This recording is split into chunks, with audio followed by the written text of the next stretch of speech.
자, 오늘 고린도전서 두 번째 시간 말씀의 제목은 다만 성령의 나타나심과 능력으로이고요. 요절 2장 3절과 4절로 정했습니다. 3절과 4절 함께 읽어볼까요? 네. 시작. 내가 너희 가운데 거할 때 약하고 두려워하고 심히 떨어노라. 내 말과 내 전도함이 설득력 있는 지혜의 말로 하지 아니하고 다만 성령의 나타나심과 능력으로 하여 기도합니다. 하나님 아버지 감사합니다. 사도 바울이 가졌던 그 두려움과 떨림의 실체가 무엇이었는지 우리가 오늘 말씀을 통해 잘 배우게 도와주시옵소서.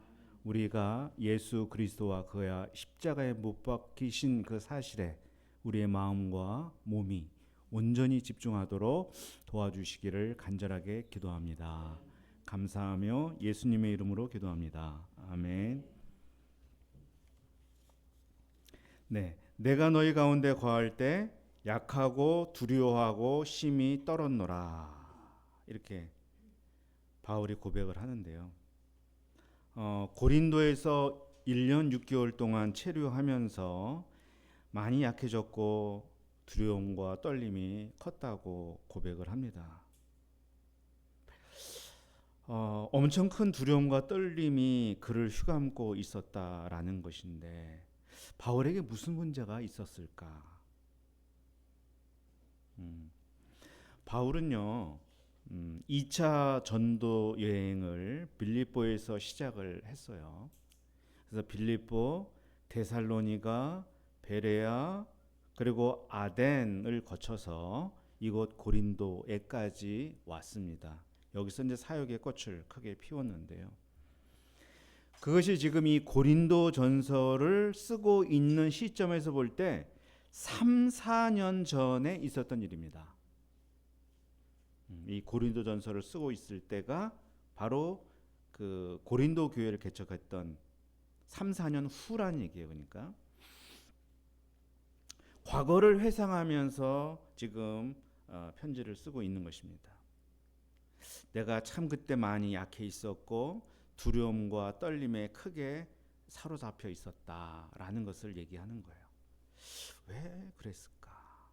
뭐 테러를 많이 당하고 고난을 많이 받아서 약해져 있었다는 얘기인가? 사역이 너무 힘들어 아덴을 거쳐 고린도에 오다가 탈진이 되어서 그런 말을 한 것일까? 또 이제 고린도 이 도시는 어떤 육신의 쾌락을 쫓는 사람들이 많고 출세와 성공에 눈이 먼 사람들이 많은데 그런 분위기에 위축되어서 내가 약해졌었다. 그렇게 얘기하는 것인가? 과연 그의 그런 마음 어디서 온 것인가 하는 거 한번 생각해 보겠습니다. 자, 1절과 2절을 보겠습니다. 형제들아, 내가 너희에게 나아가 하나님의 증거를 전할 때에 말과 지혜의 아름다운 것으로 아니하였나니 내가 너희 중에서 예수 그리스도와 그가 십자가에 못 박히신 것 외에는 아무것도 알지 아니하기로 작정하였습니다. 하나님의 증거를 전할 때에 하나님의 증거란 그들의 구원을 위해 하나님이 하신 일이란 뜻입니다. 그것을 전하는 데 있어서 말과 지혜의 아름다운 것으로 하지 않고자 했다라고 했습니다. 그들의 구원을 위해 하나님이 하신 일이 구체적으로 뭐냐? 예수 그리스도를 보내주시고 그가 십자가에 못 박혀서 죽게 하신 일이었습니다. 그것은 말과 지혜의 아름다운 것으로 전해서는 될 일이 아니었고 또 그럴 필요도 없었다 하는 것입니다. 왜냐하면 예수 그리스도와 그의 십자가에 못 박히신 그 사실 자체가 완전한 하나님의 구원을 알려주는 최고의 선물, 최고의 작품, 최고의 상품이기 때문입니다. 여기에 자연산 송이버섯이 있다고 칩시다. 혹시 드셔보셨나요? 그렇군요. 전 못 먹어본 것 같은데. 1kg에 100만 원이 넘는 매우 귀한 식재료입니다. 물론 이제 올해는 그 좀 저기 많이 풍년이라고 하긴 하는데 그 봉화, 안동, 영천 그쪽에 불났다가 송이버섯이 많이 자라가지고 어쨌든 이것을 어떻게 먹는 것이 가장 맛있게 먹는 길일까? 응? 또 어떻게 먹어야 그것을 제대로 먹는 길일까? 예, 제가 주로 먹는 것 같고 비유를 많이 들어서 안 좋아하시는 분이 있을 수 있겠습니다.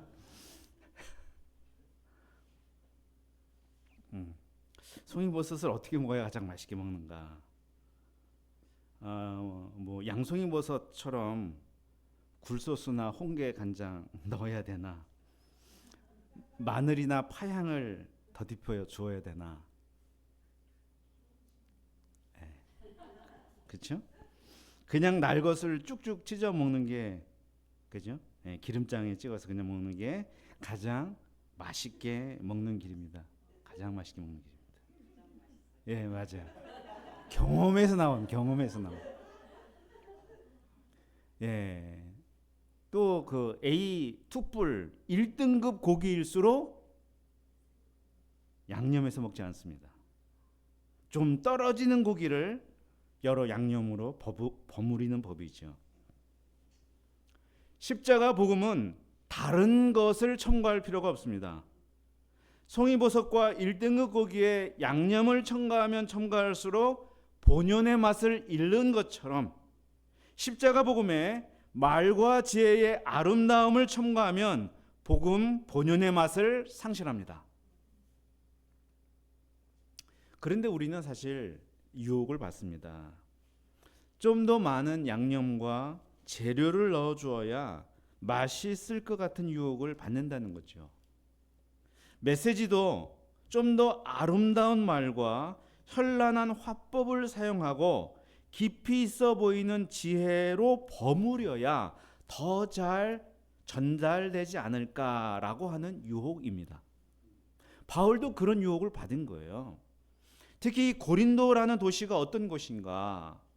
새로운 지식과 정보 외에는 전부 낡은 것으로 치부했던 아덴과 비슷한 도시였습니다. 화려하고 물질적 번영을 누렸던 곳이에요.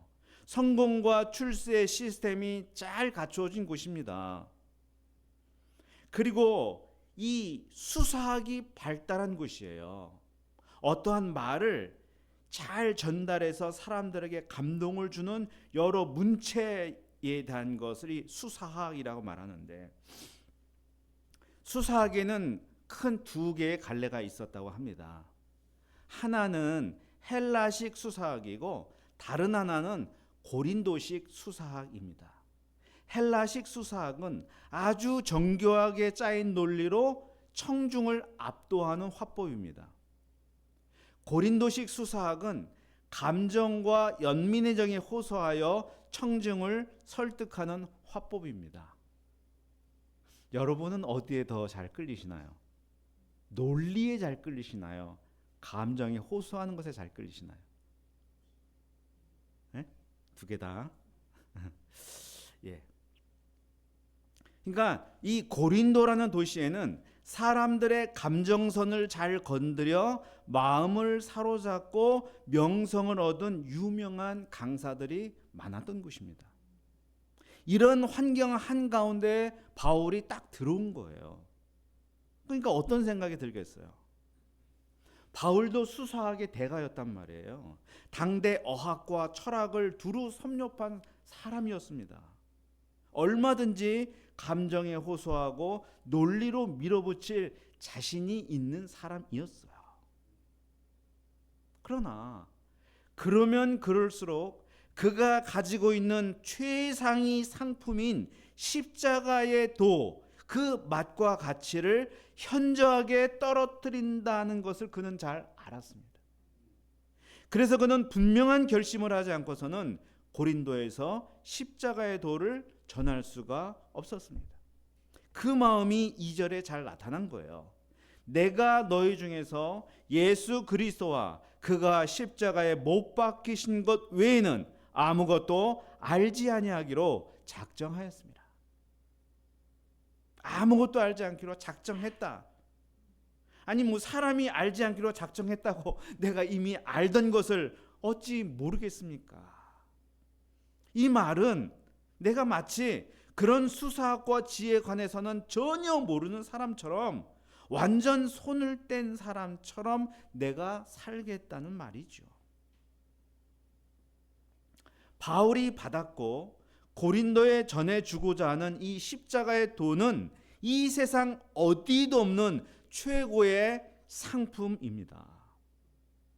정말 최고의 상품을 가지고 있으면 고객들에게 굽신거리지 않겠죠. 살려면 사고 말려면 말아라 하는 자세로 나가겠죠. 이번엔 먹는 게 아니고 다른 쪽으로 비유를 들겠습니다. 의류와 가방, 액세서리, 명품의 지조는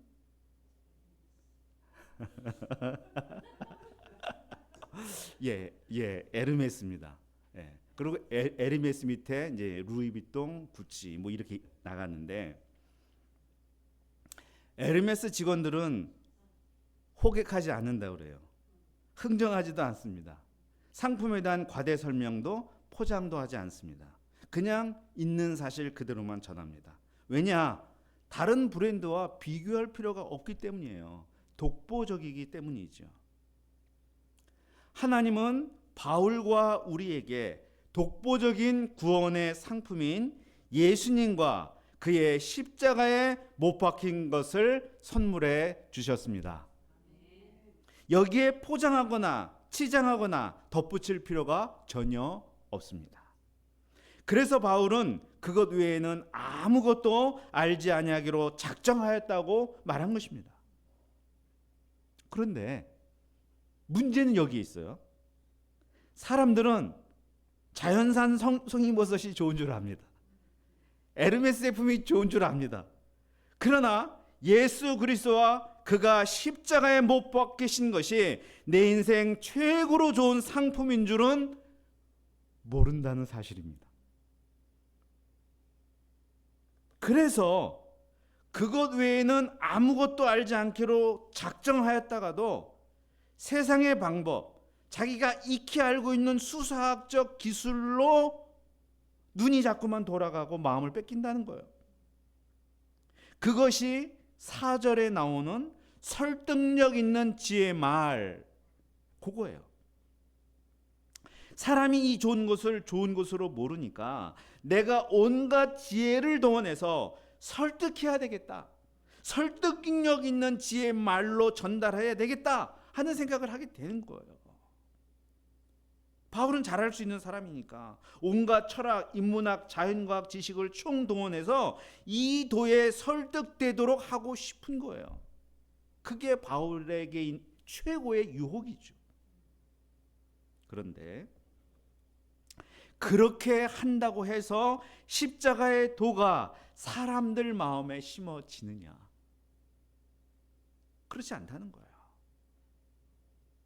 십자가의 도가 전달되고 심기고 사람을 변화시키는 유일한 방법이 있습니다. 유일한 방법. 그것은 바로 성령의 나타나심과 능력입니다. 사람이 깨달으면 변화되기 시작해요. 안 변화되는 것은 사실 진짜 깨닫지 못했기 때문이죠. 세상 모든 이치는 설득의 지혜를 통해 깨닫게 하지만 십자가의 도는 설득의 지혜로 되지 않습니다. 오직 성령의 나타나심과 능력으로만 가능합니다. 왜냐하면 이것은 영적인 영역이고 하나님의 지혜에 관련된 것이기 때문입니다. 하나님의 지혜는 인간의 지혜와 다르다 하는 것에 대한 설명이 여기 6절부터 10절까지 쭉 나오는 거예요. 사람은 하나님의 지혜를 모른다. 하나님의 어리석음이 인간의 능력보다 강하다. 하나님의 지혜를 알았더라면 예수님이 십자가에 못 박히도록 세상 통치자들이 내버려 뒀겠느냐. 이런 내용을 계속 얘기하고 있는 것이죠. 이 하나님의 지혜는 하나님의 영이 우리 안에 전달해 주셔야 한다. 이 하나님의 영 성령은 십자가의 도가 선포될 때 일하신다 하는 것을 얘기하는 거예요. 십자가의 죽음으로써 구원하고 십자가의 죽음으로 승리한다는 사실을 정말 누가 이해하고 깨달을 수 있겠나? 십자가에 죽은 사람을 메시아로 믿는 것이 과연 인간의 지혜 차원에서 가능한 일인가? 이것은 성령이 우리에게 깨우쳐 주셔야 합니다. 왜 하나님은 성령의 나타나심과 능력으로 십자가의 도를 깨닫도록 하셨을까? 전적인 하나님의 은혜임을 알도록 하기 위함입니다. 사람의 지혜는 아무것도 아니고 하나님의 지혜에 무릎을 꿇도록 하기 위함입니다. 5절에서 바울은 말씀했어요. 너희 믿음이 사람의 지혜에 있지 않고 다만 하나님의 능력에 있게 하려 하였노라. 바로 성령의 능력으로 십자가의 도를 받아들이도록 했다는 거예요.